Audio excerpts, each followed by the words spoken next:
Hello everybody, this is Digraj Singh Rajput. Welcome to Magnet Brains. इस video में हम क्या पढ़ने वाले हैं? इस वीडियो में हम पढ़ेंगे semi presidential executive in Sri Lanka. एक केस स्टडी है स्पेसिफिकली। पिछले वीडियो में जो आपने पढ़ा था कि what are the different types of executive system, so we have seen a parliamentary type of executive system which is in India. दूसरा हमने देखा सेमी प्रेसिडेंशियल सिस्टम, जिसे अब हम इस वीडियो में अच्छे से पढ़ेंगे, और एक होता है प्रेसिडेंशियल। ये मैंने आपको ब्रॉडली बता दिया था। इस वीडियो में हम क्या करने वाले हैं, तो जो आपकी बुक में आपको एक बॉक्स में कंटेंट दिया है उसे डिस्कस करने वाले हैं, समझेंगे केस स्टडी के थ्रू कि श्रीलंका में कैसे सिस्टम काम करता है। अभी क्या लिखा है देखो, semi presidential executive. Semi presidential executive, executive मतलब आपको पता है कि हम ये देख रहे हैं कि लॉज कैसे एग्जीक्यूट किए जाते हैं, और प्रेसिडेंशियल आपको पता है जहां पे पावर किसके पास होती है, सारी पावर प्रेसिडेंट के पास होती है, वन मैन आर्मी टाइप से, ठीक है। लेकिन यहां पे क्या लिखा है, सेमी प्रेसिडेंशियल। तो नो डाउट प्रेसिडेंट की पोजीशन इंपॉर्टेंट रहेगी, लेकिन प्रेसिडेंट को अपनी पावर शेयर करना पड़ेगा, ठीक है। किसके साथ में? तो वो पार्लियामेंट हो सकती है, प्राइम मिनिस्टर हो सकता है, इनके साथ में अपनी पावर को शेयर करना पड़ेगा, ठीक। ऐसा ही एक और अगर देखोगे semi presidential executive system France में भी है। अब फ्रांस में जो सेमी प्रेसिडेंशियल एग्जीक्यूटिव सिस्टम है और श्रीलंका में जो एग्जीक्यूटिव सिस्टम है, ठीक है, तो वो लगभग क्या है, सिमिलर है। अब श्रीलंका हमारा पड़ोसी देश है, कहां पे है? तो आप जब इंडिया का मैप लेने जाओगे तो श्रीलंका का फ्री में मिलेगा आपको, ठीक है। ये श्रीलंका है यहां पे। तो ये वाला जो श्रीलंका है, ये श्रीलंका के हम जो एग्जीक्यूटिव सिस्टम है उसे पढ़ने वाले हैं, समझने वाले हैं। देखिए क्या होता है कि यहां पे अमेंडमेंट लाया जाता है कॉन्स्टिट्यूशन में 1978 में, ठीक है। 1978 में जब अमेंडमेंट लाया जाता है तो तब जाके एग्जीक्यूटिव प्रेसिडेंसी वाला कंसेप्ट यहां पे इंट्रोड्यूस किया जाता है। एग्जीक्यूटिव प्रेसिडेंसी वाला कंसेप्ट मतलब क्या है कि अब से 1978 के बाद से, ठीक है, इंडिया की बात नहीं कर रहे हम, श्रीलंका की बात कर रहे हैं। 1978 के बाद से क्या होगा कि यहां पे प्रेसिडेंसी जो रहेगी वो पावरफुल रहेगी, मतलब प्रेसिडेंट की जो पोजीशन है वो चीफ एग्जीक्यूटिव का काम करेगा। हमारी कंट्री में भी जैसे आप देखोगे, लास्ट में हम सारी चीजें कंपेयर करेंगे, ठीक है, इस पॉइंट को पकड़ के रखना। तो क्या होता है कि यहां पे पावर जो है वो प्रेसिडेंट के पास रहने वाली है, ठीक है, एग्जीक्यूटिव पावर प्रेसिडेंट के पास रहने वाली है। अब इसमें होता क्या है कि president is directly elected by the people, people directly elect president. अब हमारी कंट्री में क्या होता है, हम डायरेक्टली इलेक्ट करते हैं क्या प्रेसिडेंट को? नहीं, आप और मैं वोट नहीं डालेंगे, ठीक है, आप तो जिसमें डालोगे नहीं, आपके पास वोटिंग राइट ही नहीं, कहां से डालोगे, ठीक है। हाँ, अगर कोई 18 साल से ऊपर वाला देख रहा है तो वो डालेगा। तो अब क्या होता है कि हम प्रेसिडेंट को डायरेक्ट वोट नहीं देते हैं। क्या होता है, हम एमएलएस को चूज करते हैं, और हमारे द्वारा चूज किए गए एमएलएस जो रहते हैं वो इलेक्टोरल कोलाज जो बनता है तो उसमें वोट देते हैं वो, ठीक है, एमएलएस और एमपी वोट देते हैं। तो यहां पे आप देखोगे ना, तो श्रीलंका में क्या हो रहा है कि डायरेक्ट लोग चूज कर रहे हैं प्रेसिडेंट को। तो उस सेंस में प्रेसिडेंट के पास में अब क्या है, रिप्रेजेंटेटिव है, वो डायरेक्ट रिप्रेजेंटेटिव है, तो उस सेंस में पावर आ जाती है, ठीक है।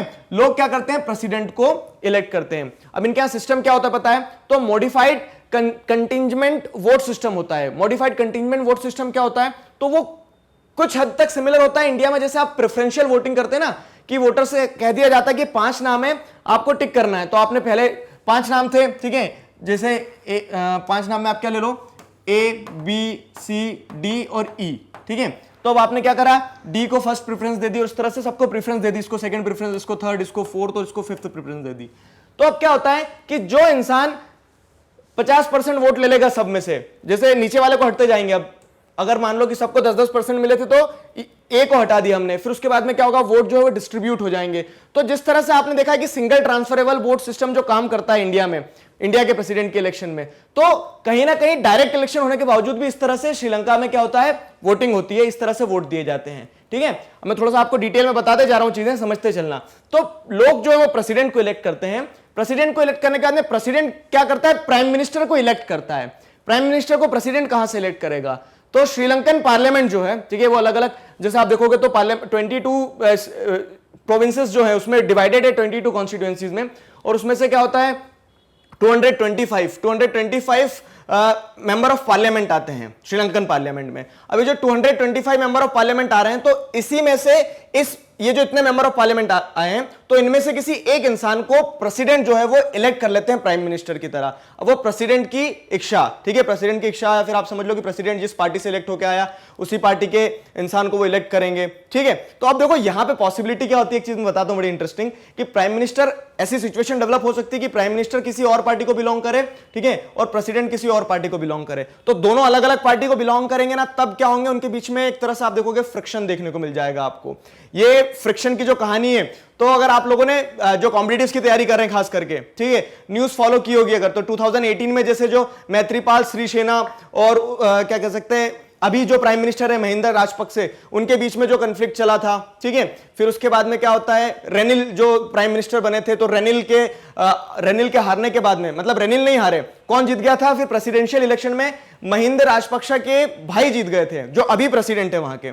अभी श्रीलंका का प्रेसिडेंट कौन है ये आप मुझे कमेंट सेक्शन में बताएंगे। तो मतलब क्या रहता है कि अगर अलग अलग पार्टी के तो खींचातानी चलती रहती है यहां पे, ठीक है। और फ्रांस में भी जैसे अलग अलग पार्टी के बनते, तो जब अलग अलग पार्टी के लोग होंगे तो फ्रांस में एक टर्म कॉइन किया गया, बताएं, कोहैबिटेशन। तो वो कोहैबिटेशन के चलते क्या होता है, कोहैबिटेशन के चलते वो आपस में फिर सुलह कर लेते हैं कि भैया प्रेसिडेंट, जैसे फ्रांस में ये सिस्टम है कि जो फॉरेन अफेयर्स हैं उन्हें कौन संभालता है, फ्रांस का प्रेसिडेंट, और जो डोमेस्टिक अफेयर्स है उन्हें फ्रांस का प्राइम मिनिस्टर संभालता है। तो उन्होंने अपने क्या कर लिए, पावर्स डिवाइड कर लिए। कोहैबिटेशन ये जो वर्ड है ये फ्रांस ने ही कॉइन किया है, ठीक। तो वैसे अगर हम श्रीलंका का देखें तो प्रेसिडेंट इलेक्ट करता है प्राइम मिनिस्टर को। अब मान लो अगर प्रेसिडेंट के इलेक्शन और प्राइम मिनिस्टर के इलेक्शन अलग अलग टाइम पीरियड पे हो रहे हैं, तो प्राइम मिनिस्टर की पार्टी जो थी उससे अलग अगर कोई प्रेसिडेंट इलेक्ट होकर आ गया तो प्रेसिडेंट फिर इन्हें रिमूव भी कर देगा, क्योंकि यहां पे पावर में आप देखोगे तो the president chooses the prime minister and he can remove the prime minister और मिनिस्टर्स। तो अलग अलग पार्टी के होंगे तो अधिकतर यहां पे दिक्कत यही चलती रहती थी। और उसी चीज को पता है क्या किया जा रहा है, अभी आप देखोगे रिसेंटली 2020 में तो प्रोसेसेस चल रही है श्रीलंका में, ये दोनों भाई भाई हो गए अभी, महिंदा राजपक्षे, और एक आपको होमवर्क बताना है कि अभी प्रेसिडेंट कौन है, तो ये दोनों भाई भाई मिलकर इन प्रोविजंस पे चेंज लाने की कोशिश कर रहे हैं, ठीक है। तो ये थोड़ा सा अपडेट दे दिया मैंने आपको। तो इस तरह से ये इलेक्शन होता है पूरा, क्लियर है। अब इलेक्शन कैसा होता है वो भी बता दिया कि जो पार्टी के जितने भी मेंबर ऑफ पार्लियामेंट रहेंगे उनमें से एक को चूज कर लेता है कौन, प्रेसिडेंट, प्राइम मिनिस्टर ऐसे इलेक्ट होता है। अब यहां पे ये बताया गया है कि सेमी प्रेसिडेंशियल जरूर है, लेकिन प्रेसिडेंट के पास में वाइड रेंजिंग पावर होती है। जैसे the president has vast powers under the constitution, the president chooses the prime minister. सबसे पहली चीज, प्राइम मिनिस्टर को चूज कर रहा है प्रेसिडेंट, क्लियर है। अब यहां पे प्राइम मिनिस्टर को चूज कर रहा है तो यहां पे देख सकते हो कि टोटल डिस्क्रिशनरी पावर प्रेसिडेंट की ही है, clear. President has the power to remove the prime minister और मिनिस्टर्स। अगर मेरी पार्टी का नहीं है, ठीक है, प्राइम मिनिस्टर, मेरी पार्टी की मेजोरिटी नहीं है, तो मैं रिमूव भी कर सकता हूं और किसी भी मिनिस्टर को, किसी भी प्राइम मिनिस्टर को। तो इस सेंस से प्रेसिडेंट की पावर यहां पे बहुत होती है, clear. He along with these powers, ठीक है, जो ऊपर आपने पावर्स डिस्कस करी उसके साथ साथ में he is the commander in chief of armed forces. Armed forces जो होती है ना ठाए ठाए, तो उनका भी क्या होते हैं ये, एक तरह से देखा जाए तो कमांडर इन चीफ होते हैं, जो हमारे देश में भी होता है कि प्रेसिडेंट के पास में कमांडर इन चीफ की क्या होती है, एक पोजीशन होती है, पावर होती है। तो ये सारी पावर कहां हो गई, प्रेसिडेंट की पावर हो गई, कहां पे, श्रीलंका में, जहां पे सेमी प्रेसिडेंशियल सिस्टम है, क्लियर है। अब अगर थोड़ा सा और इंस्टीट्यूशन को देखें समझे हम, तो ही और she is elected for a term of 6 year, ठीक है, तो 6 सालों के लिए इलेक्ट किया जाता है। एनसीईआरटी में 6 दिया है, कहीं कहीं बाहर सोर्सेज में आपको 5 भी देखने को मिल जाएगा, clear. Can only be removed by at least 2/3 of total numbers of parliament. समझ रहे हो इस चीज को, समझना क्या होता है कि प्रेसिडेंट अगर मान लो रिमूवल के हर कंट्री में आप देख लोगे तो रिमूवल का एक प्रोविजन रहता है लगभग। ऐसा नहीं कि एक बार अपॉइंट होगा तो बस 5 साल तक आतंक मचाते रहो, ठीक है। तो क्या मतलब इस चीज से सारे कॉन्स्टिट्यूशन मेकर्स क्या रहते हैं, अवेयर रहते हैं ना, कि कहीं ऐसा ना हो जाए पर्सनालिटी कल्ट आ जाए और फिर लोग परेशानी में फंस जाए, तो रिमूवल का प्रोविजन रखते हैं। तो अगर प्रेसिडेंट की टर्म से पहले उसे रिमूव करना है तो रिमूव करने के लिए क्या करना होगा, he can only be removed by at least 2/3 of the total numbers of parliament, ठीक है। तो एक रेजोल्यूशन लाना होगा, श्रीलंका का बता रहे हैं हम आपको कि कम से कम जो टोटल नंबर ऑफ पार्लियामेंट है, तो टोटल नंबर ऑफ पार्लियामेंट में से कम 2/3 मेंबर ऑफ पार्लियामेंट एक रेजोल्यूशन अगर लाते हैं तो प्रेसिडेंट को रिमूव किया जा सकता है। यहां पे स्पीकर का एक बहुत इंपॉर्टेंट रोल होता है, पता है। अगर मान लो 2/3 लोगों ने रेजोल्यूशन नहीं ला पाए, आधे ही लोग ने लाए, ठीक है, 225 है तो 225 का आधा कर लेना, मेरा मैथ्स नहीं है, क्लियर। तो अब क्या होता है, ठीक है, 113, तो अब उस केस में क्या होता है, उस केस में अगर आधे ही लोग रेजोल्यूशन ला पा रहे हैं, ठीक है, अगर 2/3 लोग नहीं ला पा रहे रेजोल्यूशन, सिर्फ आधे ही लोग रेजोल्यूशन ला पाते हैं, तो उस कंडीशन में स्पीकर के पास में डिस्क्रिशनरी पावर होती है। स्पीकर अगर सेटिस्फाइड रहता है पार्लियामेंट का कि नहीं रेजोल्यूशन कम से कम आधे लोग ने तो लेके आया, तो स्पीकर उस मैटर को कहां पहुंचा सकता है, सुप्रीम कोर्ट में। और सुप्रीम कोर्ट जो है तो सुप्रीम कोर्ट जो है तो रिक्वायर्ड एक्शन ले सकता है। अब इस चीज को इंडिया के केस से जोड़ के देखना आप, ठीक है, कंपेयर विथ इंडिया। सारी चीजें पावर आप देखोगे तो जितनी डिस्क्रिशनरी पावर श्रीलंका के प्रेसिडेंट के पास में होती है उतनी इंडिया के प्रेसिडेंट के पास में नहीं होती है। यहां पे प्राइम मिनिस्टर के पास जितनी पावर है, ठीक है, उससे ज्यादा पावर जो होती है इंडिया के प्राइम मिनिस्टर के पास होती है। क्यों? क्योंकि इंडिया में पार्लियामेंट्री सिस्टम है और यहां पे सेमी प्रेसिडेंशियल सिस्टम है। आगे समझ में। और यही रिमूवल की जैसे बात हो रही है तो आप जैसे देखोगे स्पीकर का रोल या फिर सुप्रीम कोर्ट की अगर बात की जाए तो इंडिया में भी सुप्रीम कोर्ट जो है, सुनना इस चीज को अच्छे से, अगर आप बात करते हैं पीपल्स रिप्रेजेंटेशन एक्ट, ठीक है, 1935 के, तो उसके हिसाब से क्या है कि सुप्रीम कोर्ट जो है, तो सुप्रीम कोर्ट प्रेसिडेंट को रिमूव कर सकता है किस ग्राउंड पे? अगर इलेक्शन प्रोसेस में गड़बड़ हुई है तो। है ना समझ में? इलेक्शन प्रोसेस में अगर गड़बड़ हुई है, ठीक है, पार्लियामेंट में, जैसे हमारे अभी 2/3 मेजोरिटी से अगर पार्लियामेंट ने रेजोल्यूशन पास कर दिया कि इलेक्शन में कहीं मान सकते हैं कि इलीगल तरीके से इलेक्शन हुआ, तो सुप्रीम कोर्ट रिमूव कर सकता है। ठीक, so this was all about semi presidential executive in Sri Lanka. Sri Lanka में जो सेमी प्रेसिडेंशियल एग्जीक्यूटिव सिस्टम है वो इस तरह से काम करता है। ये हमने सारी चीजें जानी समझी।